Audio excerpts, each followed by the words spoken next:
چھوٹے بھائی شمشیر فیضی حفظہ اللہ، شیخ ممتاز عارفی حفظہ اللہ، شیخ مظفر صاحب، دیگر علماء کرام، حاضرین اعظام، خواتین ملت، عزیز بچوں، انشاءاللہ کل میں نے فتنوں کے حوالے سے، فتنوں کی آندھی اس موضوع سے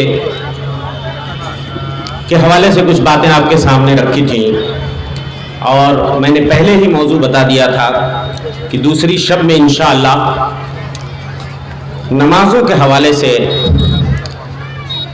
نمازوں سے غفلت کب تک، یا نمازوں کی اہمیت، فضیلت، سجدوں کی فضیلت، اس حوالے سے کچھ باتیں آپ کے سامنے رکھنے کی کوشش کروں گا۔ بہت سارے بھائیوں کا اصرار ہے اور میرے موضوع کے سے متعلق ایک آدھ بند بھی اس میں ہے، میں دو چار مصرے سے اپنی بات شروع کروں گا اور اس کے بعد ڈائریکٹ اپنے موضوع کی طرف آؤں گا۔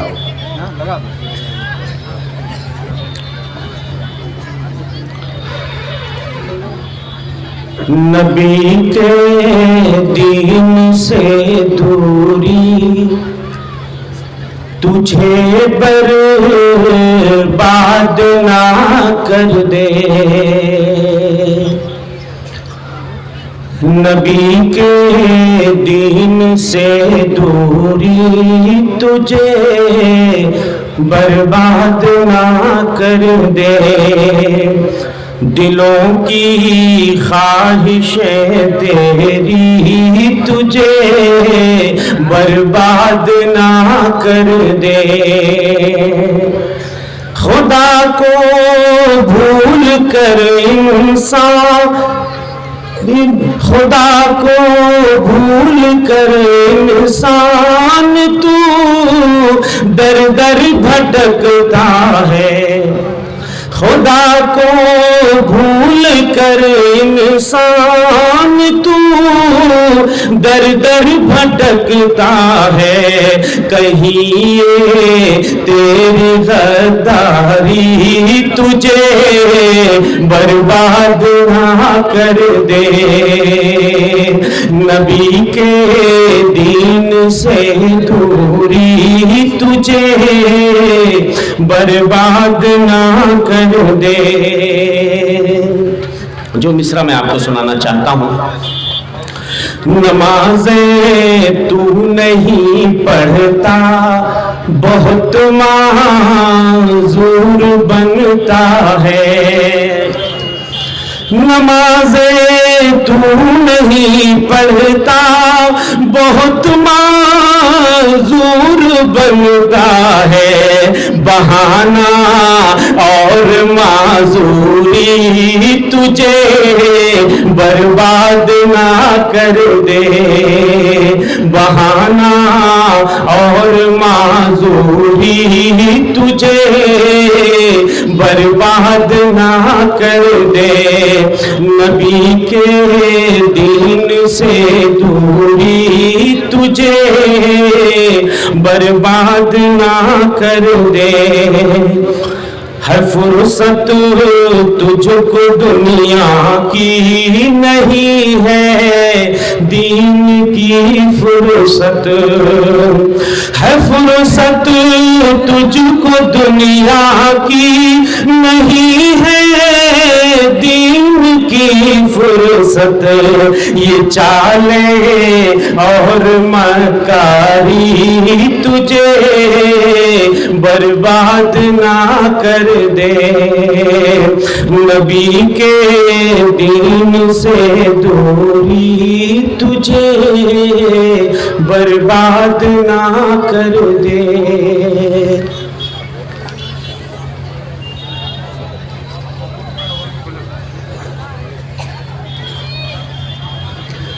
حضرات،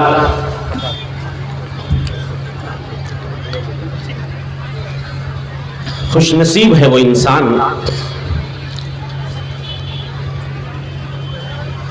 جو اپنی تخلیق کا مقصد سمجھتا ہے، اللہ نے اسے دنیا میں کیوں بھیجا ہے، وہ اس کی غایت، اس کی حکمت کو سمجھتا ہے۔ اور ایسا شخص دانا ہوتا ہے، عقل مند ہوتا ہے، جو مقصد تخلیق انسانیت کو سمجھ جائے وہی عقل مند ہے، اور جو اس دنیا میں اپنی پیدائش کا مقصد ہی نہ سمجھ سکے تو پھر اس میں اور جانوروں میں کوئی فرق باقی نہیں رہتا. اس کی زندگی بہائم کی طرح، چوپایوں کی طرح ہو جاتی ہے. جیسے چوپائے کھاتے ہیں، پیتے ہیں، خواہشات کی تکمیل کرتے ہیں، مر جاتے ہیں. بالکل سیم اسی طرح وہ انسان ہوتا ہے جو اپنی پیدائش کا مقصد نہیں سمجھتا، کھاتا ہے، پیتا ہے، مٹر گشتی کرتا ہے، لہو و لعب میں، دھینگا مشتی میں زندگی برف کی طرح پگھلتی رہتی ہے، یہاں تک کہ موت کی آغوش میں چلا جاتا ہے اور اس کی کہانی ختم ہو جاتی ہے. عظیم ہے وہ انسان، عظیم ہے وہ مسلمان جو اپنے سر کو، اپنے ماتھے کو اللہ کے سامنے جھکا دیتا ہے. عظیم ہے وہ انسان جو سجدوں کی لذت کو سمجھتا ہے، محسوس کرتا ہے اپنے سینے میں. اور جب ایک مسلمان اللہ کے حضور اپنے ماتھے کو ٹکا دیتا ہے، اللہ کی دہلیز پہ اپنے سر کو جھکا دیتا ہے، ہائے ہائے، اللہ اس احکم الحاکمین کو بندے کی یہ ادا بہت پسند آتی ہے. کیوں؟ جب بندہ اپنی ناک کو خاک آلود کر لیتا ہے، اپنے ماتھے کو اللہ کے سامنے رگڑنے لگتا ہے. یہ ناک، اس ناک کو اونچی رکھنے کے لیے لوگ دنیا میں کیا نہیں کرتے کہ ناک کہیں کٹ نہ جائے، مگر اسی ناک کو بندہ جب اللہ کے سامنے رگڑنے لگتا ہے تو اللہ کو بندے کی یہ ادا بہت پسند آتی ہے. گویا یہ بندے کی طرف سے اللہ کے سامنے مکمل خود سپردگی کا اعلان ہوتا ہے کہ اے اللہ، جو کچھ ہے تو ہے، میں کچھ نہیں ہوں، ایک حقیر فقیر بندہ ہوں، لاچار، نادار، مفلس، غریب.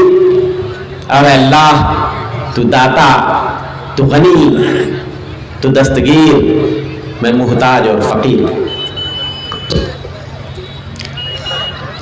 سجدہ کرنا اللہ کے سامنے، سر جھکانا ایک عظیم عبادت ہے میرے بھائی، اسلام کے شعائر میں سے ہے.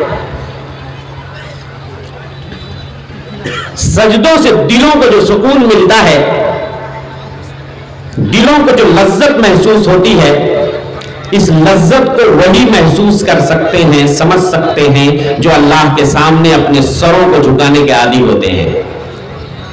اور جو لوگ اللہ کے سامنے اپنے سر کو نہیں جھکاتے، اپنے اس پالنہار، اپنے اس معبود کے سامنے سر نہیں جھکاتے، گویا وہ متکبر ہوتے ہیں، گھمنڈی ہوتے ہیں.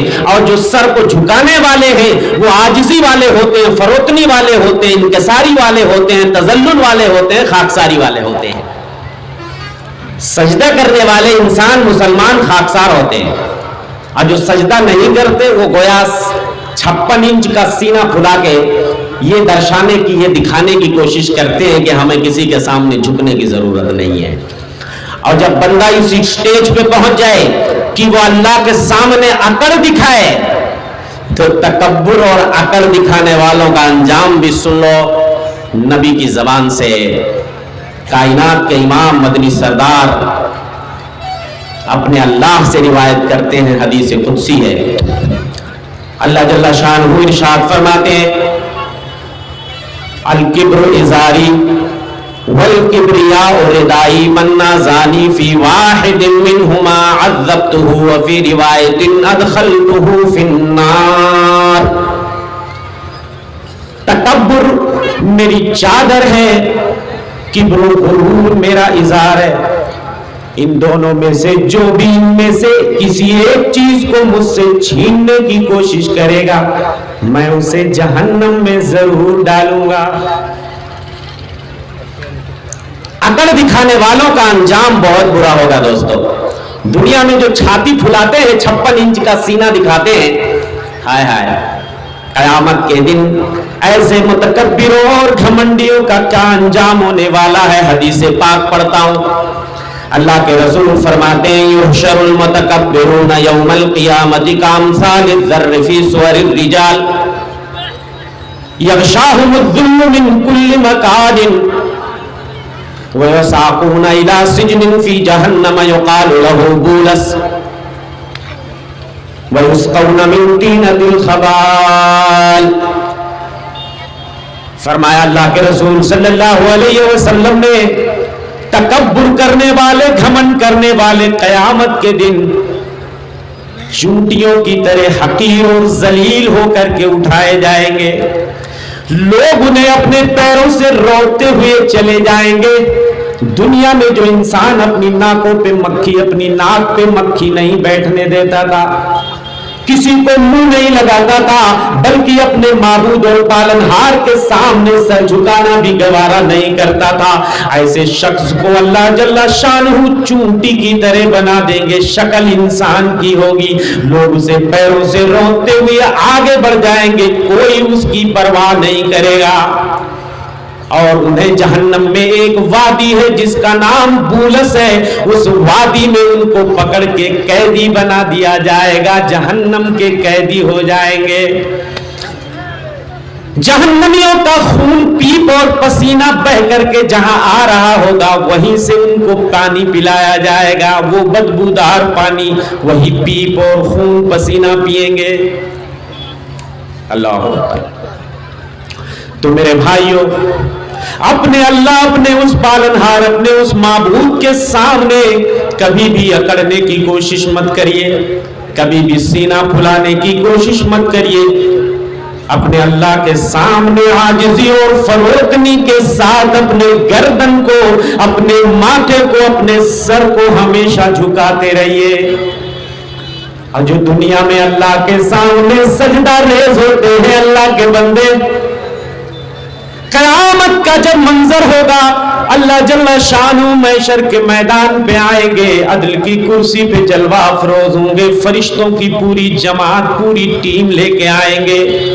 اس کے بعد اللہ جل شانہ اپنی عظمت و جلالت کی ایک جھلک دکھائیں گے, اور اللہ جل شانہ اپنی پنڈلی کو اپنی پنڈلی سے کپڑا سرکائیں گے, اپنی پنڈلی کو کھولیں گے, اور لوگوں کو یہ حکم دیا جائے گا اس عظمت و جلالت والے رب کے سامنے سجدے میں گر جاؤ. جو دنیا میں سجدے میں گرا کرتے تھے وہ دھڑا دھڑ سجدے میں چلے جائیں گے. جو تکبر کرتے ہیں, اکڑتے ہیں, اللہ کے سامنے سجدے نہیں کرتے ہیں, وہ چاہنے کے باوجود بھی اللہ کے سامنے اللہ کا حکم ہوگا, اللہ پورے جاہو جلال کے ساتھ عدل کی کرسی پہ جلوہ افروز ہوگا. ان کا بھی جی چاہے گا کہ اللہ کے سامنے لاؤ, آج تو میں سجدہ کر لوں, دنیا میں بھلے نہ کیا تھا, لیکن وہاں انہیں سجدے کی توفیق نہیں ملے گی. ان کی پیٹھ تخت ہو جائے گی, لکڑی کی طرح سخت ہو جائے گی, وہ سجدہ نہیں کر سکیں گے. قرآن مجید کی آیت کریمہ پڑھ لیجئے, یوم یکشف عن ساق ویدعون الی السجود فلا یستطیعون. اس دن, قیامت کے دن جب پنڈلی اللہ کھولیں گے اور لوگوں کو سجدے کی دعوت دی جائے گی تو وہ لوگ سجدہ نہیں کر سکیں گے. خاشعۃ ابصارہم ترہقہم ذلہ, ان کی نگاہیں جھکی ہوں گی, ان کے چہرے پہ ذلت و مسکنت طاری ہوگی. اس سے پہلے انہیں سجدے کی طرف بلایا جاتا تھا, دنیا میں صحیح سالم تھے, تندرست تھے, لیکن دنیا میں جب انہوں نے سجدہ نہیں کیا تو قیامت کے دن بھی وہ سجدے کی لذت سے محروم کر دیے جائیں گے, سجدے کی نعمت سے محروم کر دیے جائیں گے.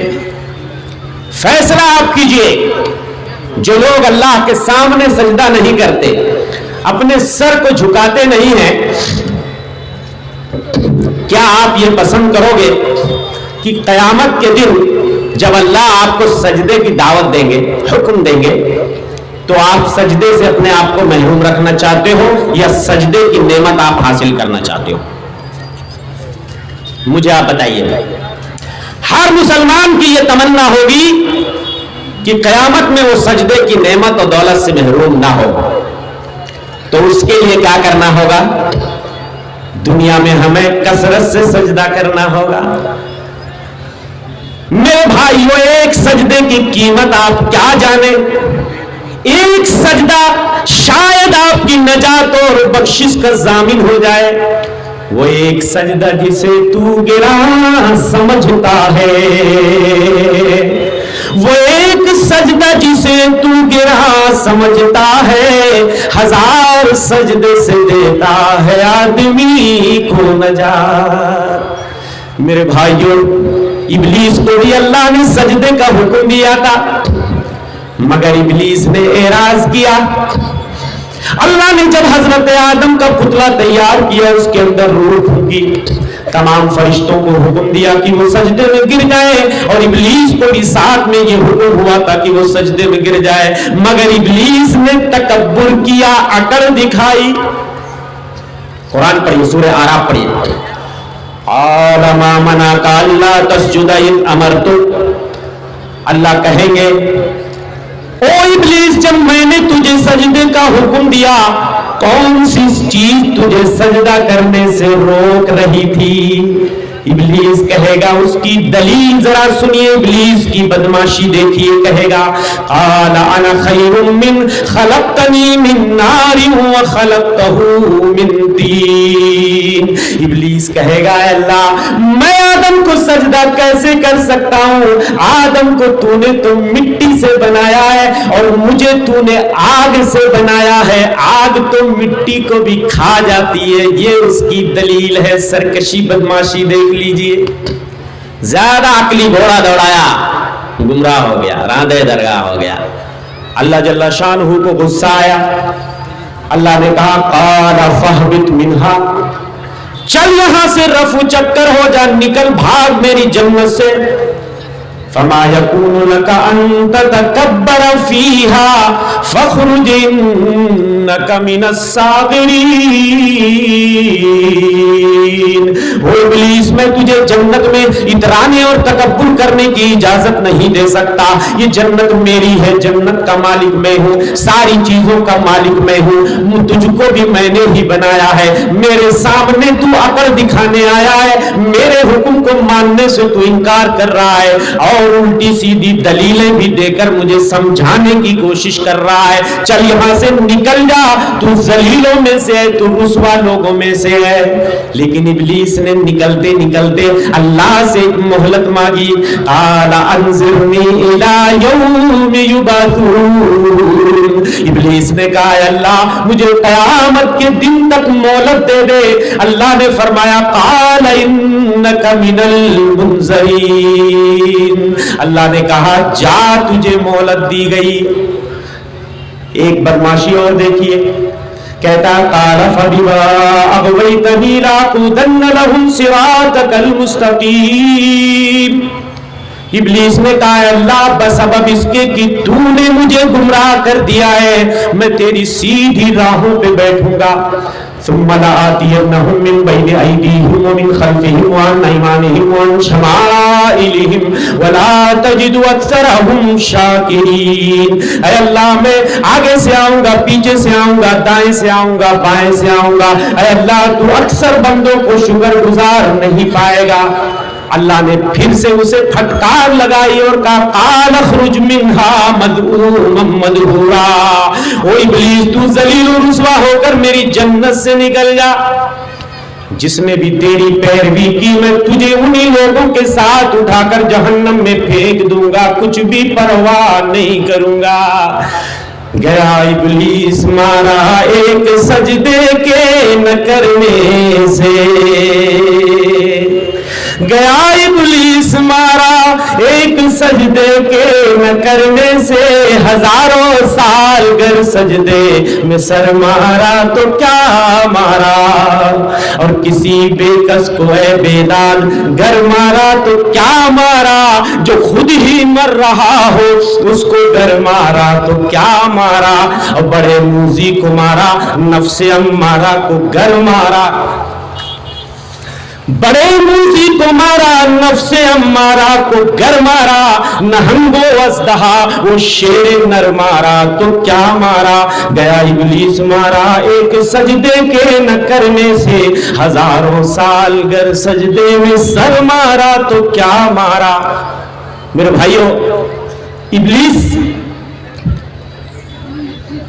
سجدہ نہ کرنے سے رادہ درگاہ ہو گیا، لیکن سجدے سے اسے الرجی بہت ہے کہ ہم لوگ جو سجدہ کرتے نا اللہ کے سامنے جھکتے نا، اس کی چھاتی پھٹ جاتی ہے، بڑی تکلیف ہوتی ہے۔ ارے یار، مجھے اللہ نے سجدے کا حکم دیا تھا، میں اگر مان لیتا تو میں بھی سرخرو ہو جاتا، میں نے تو انکار کیا، میرے لیے جہنم کی آگ ہے، اور یہ بندوں کو اللہ نے سجدے کا حکم دیا، یہ سجدہ کرتے ہیں تو ان کے لیے جنت ہے۔ اسی لیے اللہ کے رسول فرماتے ہیں جب بندہ سجدے والی آیت پہ پہنچتا ہے اور اللہ کے سامنے سجدہ کر لیتا ہے تو ابلیس کی چھاتی پھٹ جاتی ہے، وہ اکیلے میں بیٹھ کے تنہائی میں رونے لگتا اور کہتا ہے او میرا ابن آدم بالسجود فسجد فلہ الجنہ وامرت بالسجود فابیت فلی النار۔ ابن آدم کو سجدے کا حکم دے دیا گیا، اس نے سجدہ کر لیا تو اس کے لیے جنت ہے، مجھے بھی سجدے کا حکم دیا گیا تھا لیکن میں نے انکار کر دیا تو میرے لیے جہنم کی دردناک عذاب ہے۔ میرے بھائیوں، اس کائنات میں جتنی چیزیں ہیں اللہ کے سامنے ساری چیزیں سجدہ ریز ہوتی ہیں۔ کتنا بد نصیب ہے وہ مسلمان جو اپنے اللہ کے سامنے سجدہ نہیں کرتا ہے۔ کافر تک بھی ان کا سایہ اللہ کے سامنے سجدہ کرتا ہے، اس کائنات کا ذرہ ذرہ اللہ کے سامنے سجدہ کرتا ہے۔ چرند پرند حیوانات، نباتات، جمادات، یہ زمین، یہ آسمان، یہ چاند، یہ ستارے، یہ سیارے، یہ آبشار، یہ جھرنے، یہ جتنے کیڑے مکوڑے، جتنے پرند چرند ہیں، ساری چیزیں اللہ کے سامنے سجدہ کرتی ہیں۔ یہ میں نہیں کہتا، رب کا قرآن کہتا ہے۔ یہ قرآن کی آیت دیکھتے ہیں، الم تر ان اللہ یسجد لہ من فی السماوات ومن فی الارض، کیا آپ نہیں دیکھتے کہ اللہ کے سامنے آسمان و زمین کی جتنی چیزیں ہیں وہ سجدہ کرتی ہیں؟ والشمس والقمر والنجوم والجبال والشجر والدواب، یہ سورج، یہ ستارے، یہ پہاڑ، یہ چرند پرند، یہ حیوانات، یہ نباتات، یہ جمادات۔ اس کے بعد اللہ فرماتے ہیں وَكَثِيرٌ مِّنَ النَّاسِ، علماء بیٹھے ہیں، قرآن کا انداز دیکھیے، فصاحت بلاغت دیکھیے، جمیع الناس نہیں کہا اللہ نے، تمام بندے سے ہر چیز دنیا کی سجدہ کرتی ہے لیکن تمام انسان نہیں کہا۔ وَكَثِيرٌ مِّنَ النَّاسِ، بہت سے لوگ بھی سجدہ کرتے لیکن سارے نہیں کرتے۔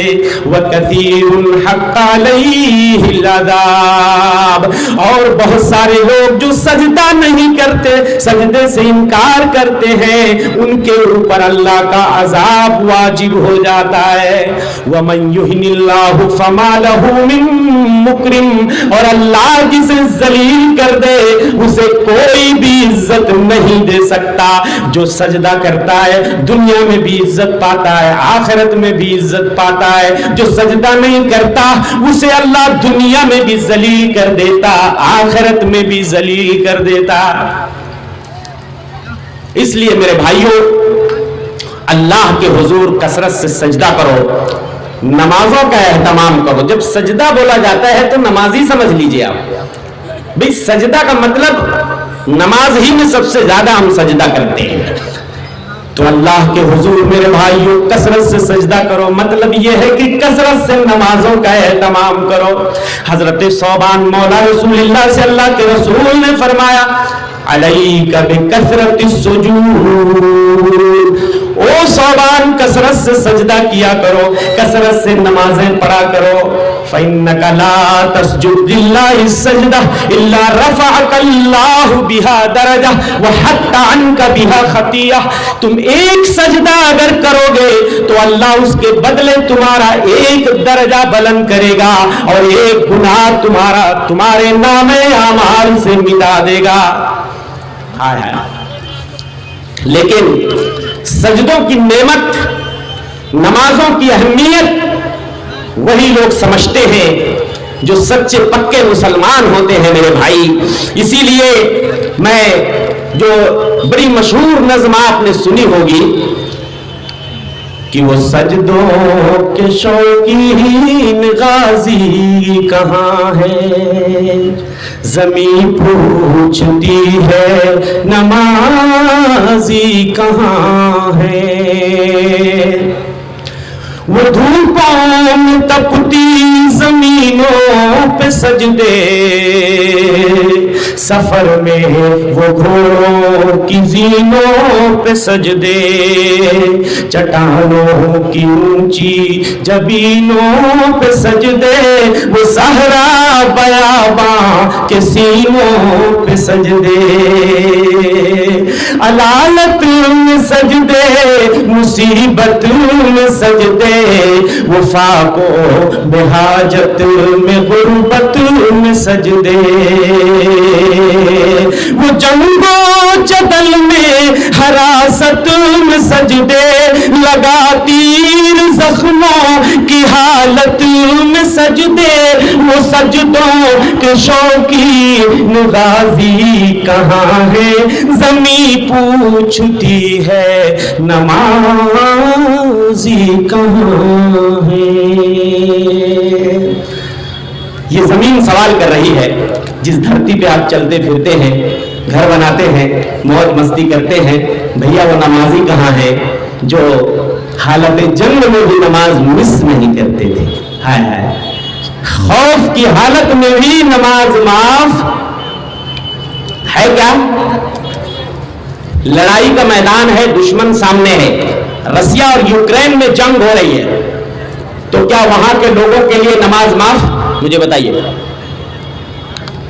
جو لوگ لڑائی لڑ رہے ہیں، جو سینک اور فوجی، اگر وہ مسلمان ہیں یا عام پبلک، عام جنتا، ہمارے نبی نے جنگ کے میدان میں بھی نماز پڑھ کے لوگوں کو طریقہ بتا دیا۔ غزوہ ذات الرقاع کے اندر دشمن سامنے ہے، اللہ کے رسول صحابہ کی ایک جماعت کو نماز پڑھا رہے ہیں، ایک جماعت میدان جنگ میں دشمن کے سامنے ہتھیار لے کر سب بستہ ہے، پوزیشن سنبھالے ہوئی ہے، ایک جماعت کو اللہ کے رسول 2 رکعت نماز پڑھاتے ہیں، یہ جب جماعت جا کر کے دشمن کے سامنے مورچہ بند ہو جاتی ہے، ہتھیار سنبھال لیتی ہے، وہ دوسری جماعت آتی ہے اور اس کے بعد اللہ کے رسول انہیں بھی 2 رکعت نماز پڑھاتے ہیں۔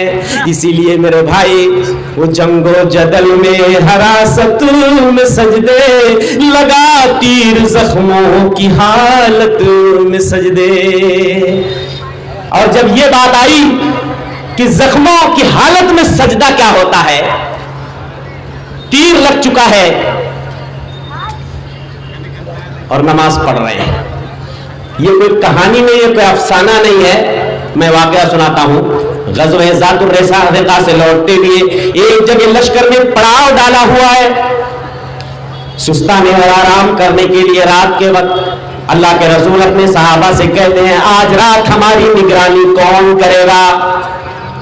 2 صحابی کھڑے ہوتے ہیں، حضرت عباد بن بشر اور عمار بن یاسر، کہتے ہیں اللہ کے رسول پورا لشکر آج آرام کرے گا، سوئے گا، ہم دونوں جاگ کر نگرانی کریں گے، رکھوالی کریں گے۔ لوگ اطمینان سے لیٹ جاتے ہیں، آرام کرنے لگتے ہیں، نیند کی آغوش میں چلے جاتے ہیں۔ حضرت عباد بن بشر اپنے بھائی عمار بن یاسر سے کہتے ہیں او میرے بھائی، لاؤ ہم دونوں بھی باری بنا لیتے ہیں، رات کے پہلے پہر میں میں جاگوں گا، تم تھوڑا آرام کرو، رات کے پچھلے پہر میں میں آرام کروں گا، تم پہرے داری کرنا۔ حضرت عباد بن بشر سوچتے ہیں کہ رات کیسے کٹے گی، لاؤ پہرے داری بھی ہو جائے گی، نماز بھی ہو جائے گی، نماز کی لذت مل جائے گی، اللہ سے سرگوشی کا موقع بھی مل جائے گا، ہماری ذمہ داری بھی ادا ہو جائے گی۔ نیت باندھ کر کے میدان جنگ میں کھڑے ہو جاتے ہیں اللہ کی عبادت کے لیے، نماز کے لیے۔ ایک دشمن گھات لگا کے دیکھ رہا تھا، تیر کھینچ کر مارتا ہے، حضرت عباد بن بشر کے جسم پہ لگتا ہے، خون کا فوارہ بہتا ہے، تیر کو نوچ کر جسم سے پھینک دیتے ہیں اور نماز کو ختم نہیں کرتے، توڑتے نہیں۔ دوسرا تیر لگتا ہے، جسم سے خون کا فوارہ بہتا ہے، حضرت عباد بن بشر نماز نہیں توڑتے۔ تیسرا تیر جب لگتا ہے تو گھسٹ کر کے اپنے بھائی عمار کو جگاتے ہیں۔ حضرت عمار جب خون کا فوارہ دیکھتے ہیں تو کہتے ہو میرے بھائی تم تو خون میں لہو لہان ہو چکے ہو، ارے پہلا تیر جب لگا تھا تو تم نے کیوں نہیں مجھے جگا دیا؟ کہنے لگے میں نماز کے اندر اتنی لذت مجھے مل رہی تھی، قرآن کی میں تلاوت کر رہا تھا، ایک سورت کی تلاوت کر رہا تھا، اتنا مزہ مجھے آ رہا تھا، اتنا لطف آ رہا تھا کہ میں نے نماز کو بیچ میں سے توڑنا گوارا نہیں کیا، خون میں لہو لہان ہو جانا میں نے گوارا کر لیا، تیروں کو اپنے جسم پہ لینا میں نے گوارا کر لیا، لیکن میں نے نماز کو توڑنا، اس سورت کی تلاوت کو بند کرنا مجھے گوارا نہیں تھا۔ اگر اللہ کے رسول نے مجھے جو پہرے داری اور ذمہ داری سونپی ہے، اگر اس میں خیانت کا ڈر نہ ہوتا تو میرے بھائی میری جان چلی جاتی، لیکن میں تمہیں بھی نہ جگاتا، میں سورت کی تلاوت کو کبھی ختم نہیں کرتا، نماز کو نہ توڑتا، لیکن اللہ کے رسول نے ایک ذمہ داری جو سونپی ہے، اگر میں تمہیں نہ جگاتا اور وہ مشرک اور بھی نقصان لوگوں کا کر دیتا تو میں نبی کو کیا منہ دکھاتا کہ ہم نے تمہیں پہرے دار بنایا تھا، تم نے تو ہمارا نقصان کرا دیا۔ یہ ہوتی ہے نمازوں کی لذت۔ تو میرے بھائیوں آئیے ہم سمجھ لیتے ہیں، نماز کچھ لوگ بوجھ سمجھتے ہیں، ہاں کہتے ہیں نا چلو یار ابھی فلاں نماز ابھی عشاء باقی ہے، چلو جلدی پڑھ کے بوجھ اتر جائے، یہ جملہ چھوڑ دیجئے، نماز بوجھ نہیں ہے۔ اور کچھ لوگ یہ سمجھتے یہ فریضہ ہے، رکن ہے اسلام کا، تو اس میں ثواب نہیں ملے گا، بس ہمیں فریضہ، لیکن ثواب کتنا ملے گا یہ میں آج آپ کو سمجھانا چاہتا ہوں، نمازوں کا ثواب کتنا ہے، اور یہ بھی بتاؤں گا نمازیں چھوڑنے کا گناہ کتنا ہے۔ بس اسی دو ٹاپک پہ میں بات کروں گا۔ لیکن میرے بھائیوں افسوس سے یہ کہنا پڑتا ہے کہ مسلمانوں کی اکثریت آج نمازوں سے کوسوں دور ہے۔ لاک ڈاؤن میں اتنی مصیبتیں ہم نے برداشت کی، کورونا وائرس کا قہر ہم نے دیکھا، خوف و ہراس کے ماحول میں بھی کتنے لوگوں کو اللہ یاد نہیں آیا، کتنے لوگوں نے اپنے مالک کے سامنے سر جھکانا گوارا نہیں کیا، اور کتنے لوگ اسی حالت میں دنیا سے چلے گئے اس بیماری کا شکار ہو کر کے۔ میرے بھائیوں مسجدیں تو بڑی آسانی کے ساتھ بن جاتی ہیں، ہے نا؟ جیا جوری کی مسجد پچھلے سال بھی میں آیا تھا، خستہ حال تھی، اس سال آیا دیکھ کر کے دل باغ باغ ہو گیا، لاکھوں کی لاگت کی عالی شان مسجد بن کے تیار ہو، لیکن نمازوں میں کتنی صف ہوتی ہے جمعہ چھوڑ کے، آپ آ کر کے مسجد میں آج جلسے کا یہ ماحول ہے، ہر گھر میں 10 20 50 مہمان ہیں، پھر بھی میں مسجد میں نماز کے لیے گیا تو 2-3 صف سے زیادہ مجھے نمازی نہیں ملے، جبکہ باہر کے لوگ آج گاؤں میں زیادہ آئے ہیں۔ لیکن میرے بھائیوں مسجد بنانے میں مسلمان بڑے ہی چاقو چوبند ہوتے ہیں، مسجد بنانے میں مسلمان بے دریغ اپنی دولت کو خرچ کر دیتے ہیں، جان توڑ محنت بھی کرتے ہیں، اپنا گھر بنے نہ بنے لیکن اللہ کا گھر بننا چاہیے، لیکن افسوس سے مجھے کہنا پڑتا ہے کہ مسجد تو بنا لی شب بھر میں ایمان کی حرارت والوں نے، مسجد تو بنا لی شب بھر میں ایمان کی حرارت والوں نے، من اپنا پرانا پاپی تھا برسوں میں نمازی بن نہ سکا، اقبال بڑا اپدیشک ہے من باتوں میں موہ لیتا ہے، گفتار کا یہ غازی تو بنا کردار کا غازی بن نہ سکا۔ تو میرے بھائیوں ایسی تاریخ بھی مسلمان رکھتے ہیں، ایک رات میں بھی اس ہندوستان پاکستان کے اندر کئی مسجدیں ایسی ہیں جو ایک رات میں بنائی گئی ہیں، ایک رات میں کسی کو ایک اینٹ رکھنے کا موقع ملا اور کسی کو نہیں ملا۔ ایسے بھی فیصلے عدالتوں سے ہوئے، مجسٹریٹ کی طرف سے، عدالت کی طرف سے، ایک رات میں اگر تم مسجد بنا لو تو یہ زمین تمہاری ہو جائے گی۔ ہمارے یو پی میں بھی ایک مسجد میں نے دیکھی، ایک رات میں شام میں زمین تھی، صبح جب ہوتی ہے تو مسجد، پوری مسجد کمپلیٹ ایک رات میں. تو یہ کوئی کہانی نہیں ہے. مسلمانوں کے اندر اتنا جوش و ولولہ ہے، اتنا جذبہ ہے، اتنی طاقت ہے کہ ایک رات میں اللہ کا گھر بنا سکتے ہیں. لیکن آباد کرنے کی جب بات آتی ہے تو ٹائم فش ہو جاتے ہیں. میرے بھائی، اللہ کے گھر کو آباد وہ کرتے ہیں. انما یعمر مساجد اللہ من آمن باللہ والیوم الاخر. اللہ کے گھروں کو آباد وہی کرتے ہیں جن کا اللہ پہ اور آخرت کے دن پہ ایمان صحیح معنوں میں ہوتا ہے. دوستو، اللہ کے گھروں کو آباد کرنے والے بن جاؤ، آباد کرنے والے بن جاؤ. صرف بنا کر کے مت چھوڑ دو، اسے آباد رکھو. مسجدوں کو بھرنے کی بھی ذمہ داری ہم سب کی ہے، اس کی صاف صفائی کی بھی ذمہ داری ہے، رنگ و روغن کی بھی ذمہ داری ہے. اسی طرح مسجدوں کو تلاوت، ذکر اور نمازوں سے آباد کرنے کی بھی ذمہ داری ہماری ہے. تو آئیے نمازوں کی فضیلت دیکھتے ہیں. جو نمازی ہیں، خوشخبری ہے آپ کے لیے، خوش ہو جائیے. ذرا نبی کی زبان پہ نماز والوں کی فضیلت ذرا میں آپ کو دکھانا چاہتا ہوں.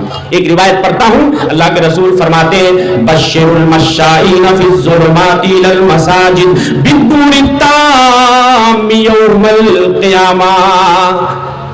رات کی تاریکی میں جو مسلمان مسجد چل کے جاتے ہیں، بزرگوں سے پوچھ لیجئے، جب لائٹیں نہیں ہوا کرتی تھی، رات کے اندھیرے میں کس طریقے سے عشاء اور فجر کی نماز پڑھنے جاتے تھے. ہم نے بھی اپنے بچپن میں دیکھا ہے. آج تو لائٹیں لگی ہوئی ہیں، گلیاں روشن ہیں، راستے روشن ہیں، لیکن جو مسلمان تاریکی میں اندھیرے میں چل کے اللہ کے گھر کی طرف جاتے ہیں، اللہ کے رسول فرماتے ہیں انہیں قیامت کے دن مکمل ایک نور اور روشنی کی بشارت دے دیجئے. قیامت کے دن ان کے لیے نور ہوگا، چمکتی ہوئی لائٹ ہوگی. قیامت میں آپ کے لیے لائٹ ہوگی. اور دیکھو، قیامت میں ہی نہیں، آخرت میں نہیں، دنیا میں بھی نماز پڑھنے والوں کے چہرے پہ ایک نور ہوتا ہے. جو نمازیں مستقل پڑھتے ہیں ان کے چہرے پہ نور ہوتا ہے، روشنی ہوتی ہے. اور میرے بھائیوں، یہی نماز قبر میں بھی آپ کے لیے روشنی پیدا کرے گی.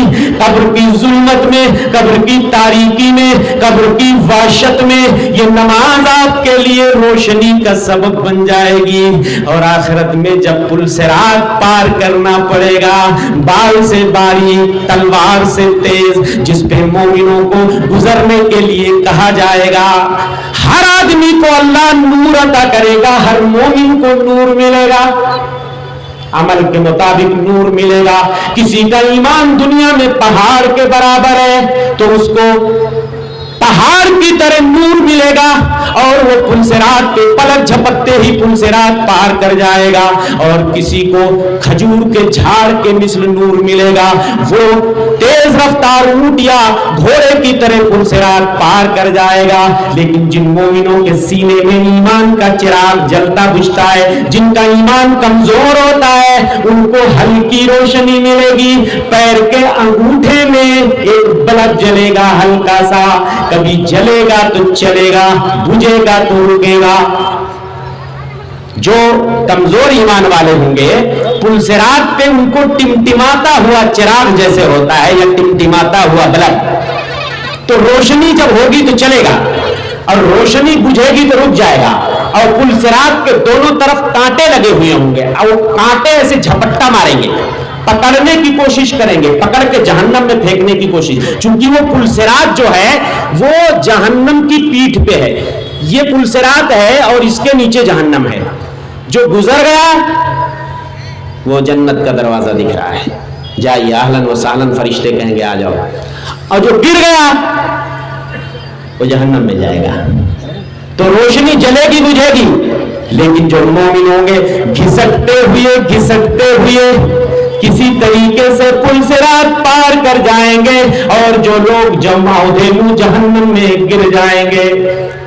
میرے بھائیوں، پیچھے پیچھے منافقین لگے ہوئے ہوں گے. منافقوں کی روشنی جیسے پل صراط کے بیچ میں پہنچیں گے بجھ جائے گی.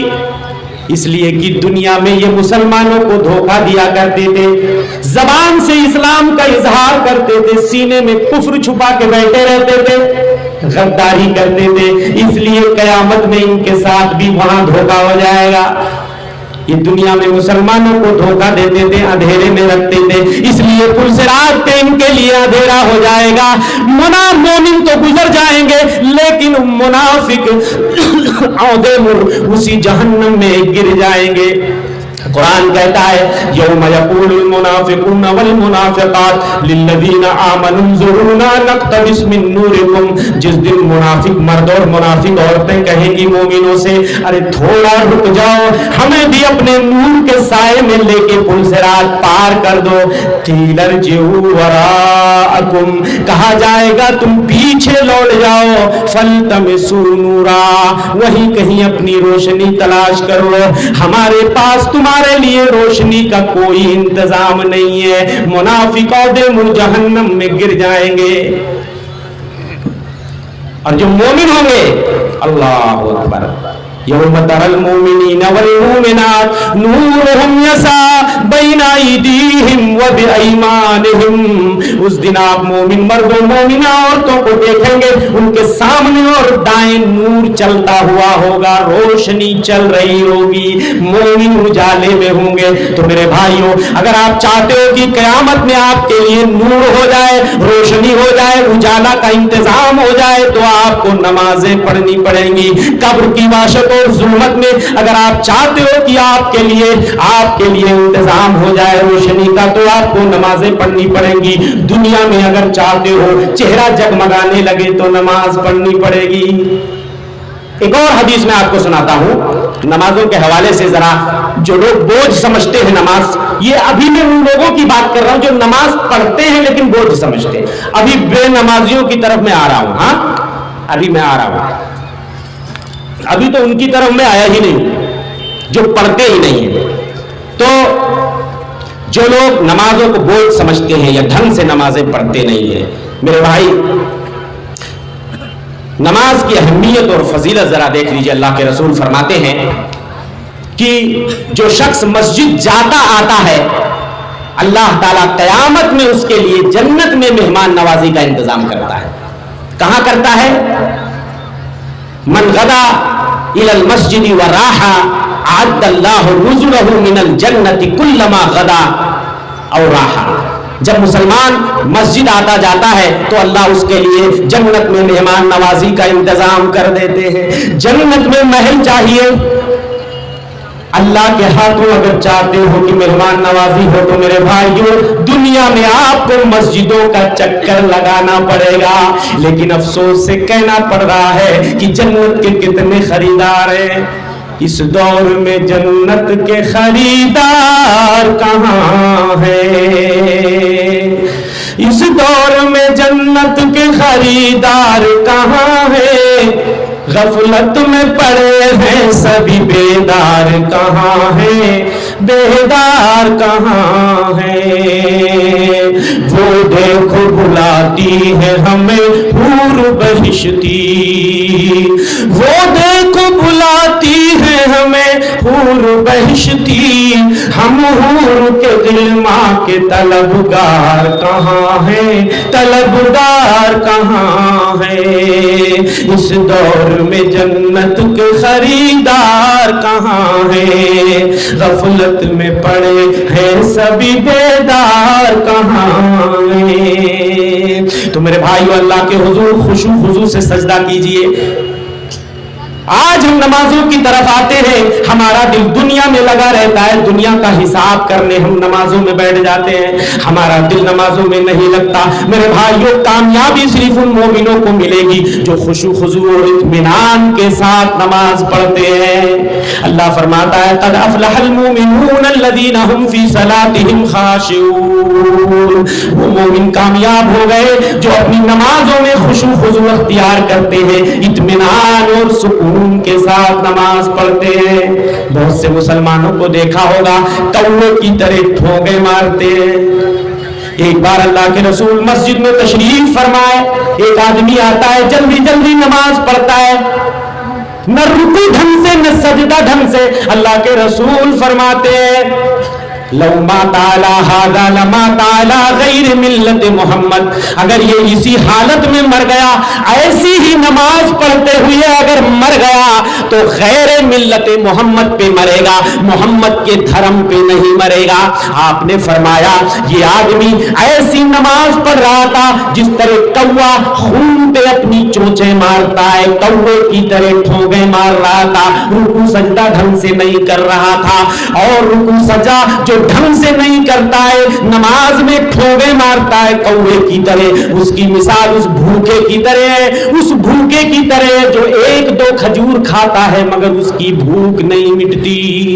اس لیے میرے بھائیوں، اللہ کے حضور نہایت اطمینان اور سلیقے کے ساتھ، خشوع خضوع کے ساتھ سجدہ کیجئے، ورنہ کہیں ایسا نہ ہو کہ ہماری نمازیں برباد ہو جائیں۔ آج اکثر مسلمانوں کی نمازوں کا یہی حالت ہے، یہی حالت ہے کہ ہمارے بجھے دل سے بیزار سجدے، ہم نماز پڑھتے ہیں لیکن دنیا میں مست رہتے ہیں، دنیا کا حساب جوڑ رہے ہیں، بس خالی روٹین کی عبادت ہے، دکھاوے کی عبادت ہے کہ لوگ نہیں نماز پڑھیں گے تو دنیا کیا سمجھے گی۔ میرے بھائیوں، ایسی عبادتوں کی اللہ کو ضرورت نہیں کہ اگر آپ جو ہے بغیر دل سے اللہ کے سامنے جاتے ہیں، اللہ کے ڈر سے نہیں جاتے، محبت میں نہیں جاتے، ہمارے بجھے دل سے بیزار سجدے، چمکتی دیواروں میں لاچار سجدے، مسلح ریشم کے بیمار سجدے، ریاکار سجدے ہیں نادار سجدے، ہیں بے ذوق بے نور مردار سجدے، وہ سجدوں کے شوقین غازی کہاں ہے، زمین پوچھتی ہے نمازی کہاں ہے۔ اس لیے میرے بھائیوں، یہ آپ تحیہ کر کے جائیے کہ ہم جتنی بھی عبادت کریں گے، نماز پڑھیں گے، اللہ کے ڈر سے پڑھیں گے، کسی کو دکھاوے کے لیے نہیں پڑھیں گے، کسی ریا کے لیے نہیں پڑھیں گے، کسی شہرت کے لیے نہیں پڑھیں گے، خشوع اور خضوع سے اطمینان کے ساتھ ہم اللہ کے سامنے سجدہ کریں گے۔ اب آئیے، وقت تھوڑے سے وقت میں یہ بتا دیتا ہوں کہ جو نمازیں نہیں پڑھتے ہیں، ارے اتنی وعیدیں ان کے لیے ہیں جو پڑھتے ہیں لیکن ڈھنگ سے نہیں پڑھتے، ان کے لیے اتنی سزائیں ہیں، تو جو پڑھتے ہی نہیں ہیں تو ان کا اسلام سے کیا لینا دینا؟ نام عبداللہ، عبد الرحمن، محمد، احمد رکھنے سے کیا ہوتا ہے؟ گولی گوشت کھانے سے کوئی مسلمان ہو جاتا ہے؟ ذرا بتائیے مجھے آپ۔ میرے بھائی، جو نماز نہیں پڑھتا، جان بوجھ کے نماز پڑھتا ہے، اسلام میں اس کے لیے کوئی گنجائش نہیں ہے وہ نام عبداللہ، عبد الرحمن رکھ کے پھرا کرے، گوشت تینوں ٹائم کھایا کرے، اس کا اسلام سے کوئی لینا دینا نہیں ہے۔